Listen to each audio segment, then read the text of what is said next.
In the beginning, meditation may seem difficult.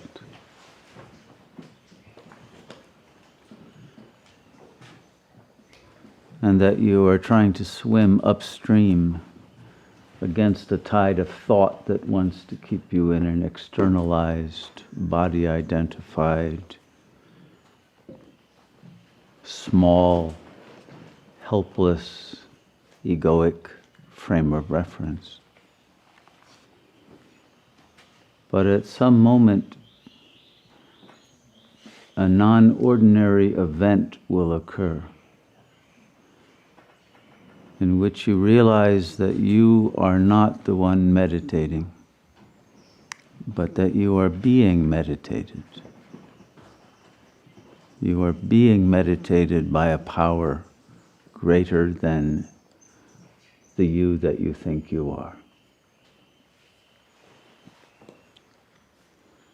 And once one's consciousness becomes aware of that presence, that at its own pleasure, at its own time, in its own way becomes manifest in your mind, whether as luminosity or power or love or joy or a quality of crystalline clarity and heightened presence. But there is a realization that this is not something under your control. And this is the beginning of the process of the humbling of the ego. And its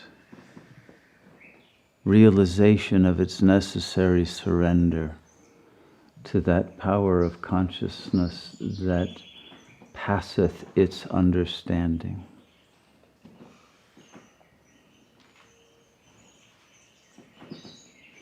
And that it is not within one's own power to decide whether to have a good meditation or a bad one. Bad in quotes, because there's really no such thing as a bad meditation, but one where the mind won't get quiet.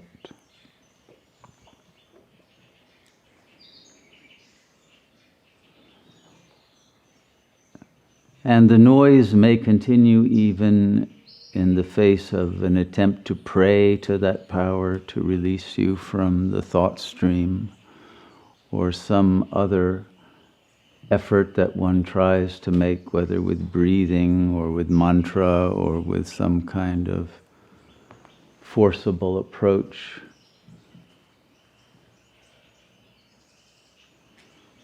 But one discovers that it's in the opening of the heart, in a state of surrender to whatever is to be given, and a simple paying attention to the subtlest energies that are present in consciousness, that invokes that power to increase its manifest, palpable entrance into your awareness.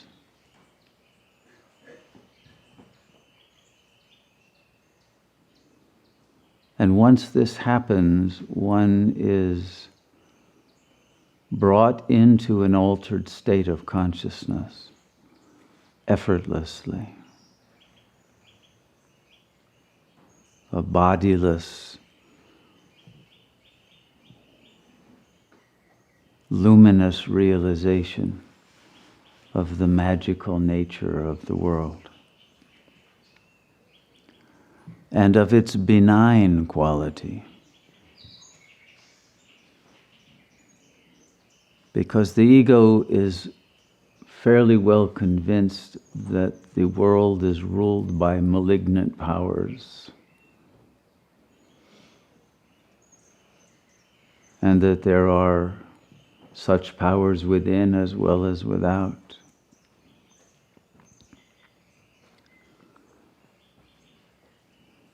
But in this moment of realization that one is in the hands of a power that one has never imagined to be real until it enters in a way that is undeniable.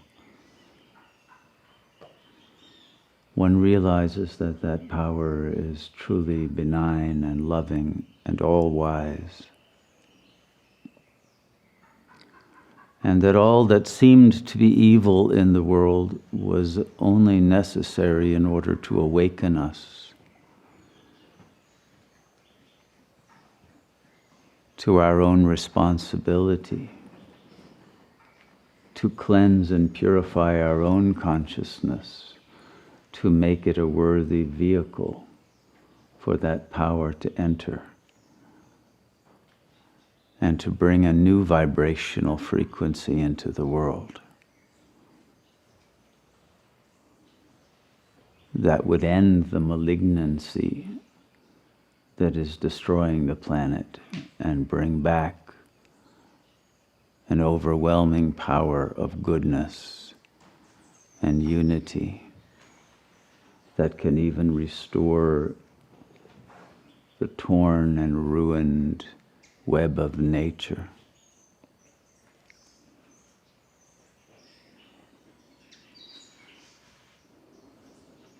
But until this power has taken one,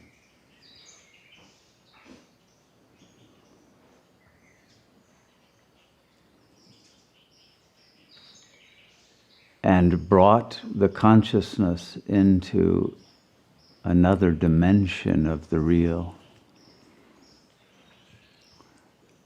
and delivered that information that enables one to understand the process of transformation that we are all in together.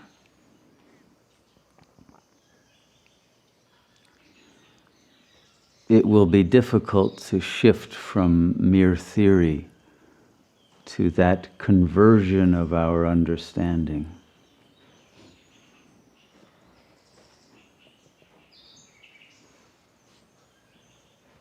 From the paradigm of the ego to that of the self, so that the presence of that supreme power remains constantly lighting up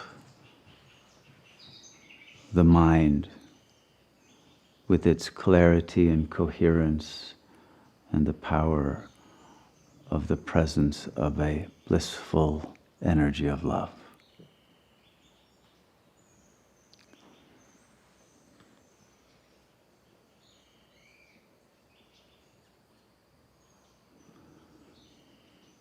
And it becomes clearer as one proceeds that if the mind vacillates and returns to its old patterns of thinking, that the presence becomes lost again.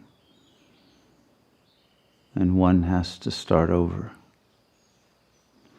And yet each time that one touches into that higher power, or is touched by it, the will to remain in that state of purity and presence to the real that is unmanifest, rather than the focus on the manifest,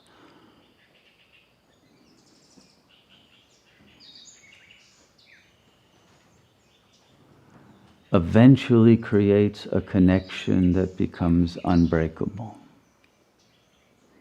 This is the meaning of yoga. It means union. A union between the manifest self and the unmanifest that is an unbreakable unity.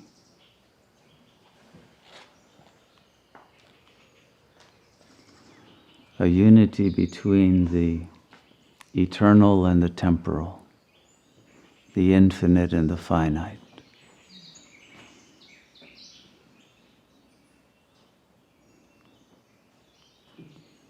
And in that unity, the infinite displays the fact that the infinity of that power that is being known and merged within is also pervading the world that seems to be without. And the external and the internal become a unity as well. And then one's eyes, including one's third eye, open to the reality that the One Self is choreographing every occurrence and working through every being, whether they are aware of that presence or not. The awareness is not the relevant factor.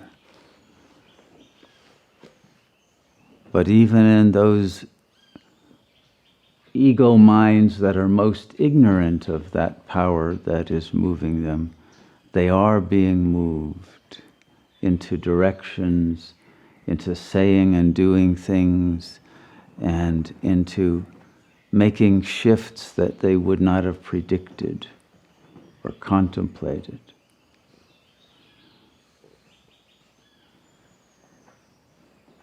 And it is this secret hand that is working behind the scenes, unknowable except to those on that very subtle wavelength, that shows us the changing of the order of the world that is taking place now, before our eyes, if our eyes are open to it,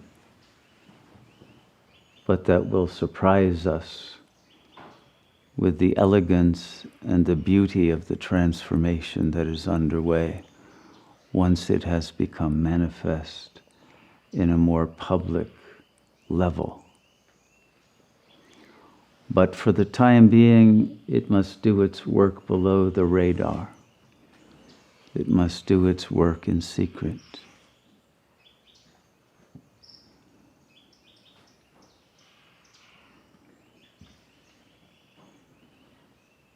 But the secrets that are involved in this work are given more and more to those who are able to handle them, to make use of information that is not ordinary, not understandable within conventional frames of reference. Because the universe is information. But the ego's information processing capacity is not up to the job of understanding and putting together that information in order to convert it into wisdom and power.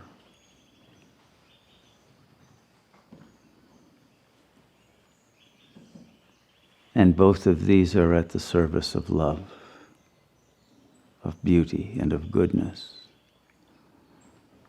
And so the more that our own lives are dedicated to the service of that highest beauty, nobility, and eternal love that is unconditional and infinite, the more that is given in order to make that service effective in the world.